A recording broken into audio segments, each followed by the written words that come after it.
Hey guys, in this video we're going to take a look at how you can forget the Wi-Fi network on the Google Pixel 4 or 4 XL. First, let's go back to the home screen by swiping up at the bottom of the screen. And on the home screen, swipe down with 2 fingers and then tap on the settings icon. Next, we go down and tap on network and internet. Then tap on internet at the top. Now tap on the current Wi-Fi and tap on forget. And that's it. Now we have forgot that particular Wi-Fi network.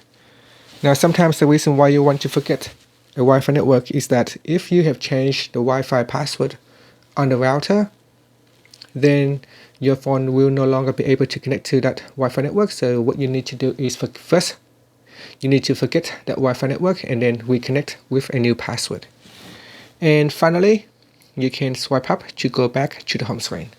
Thank you for watching this video. Please subscribe to my channel for more videos.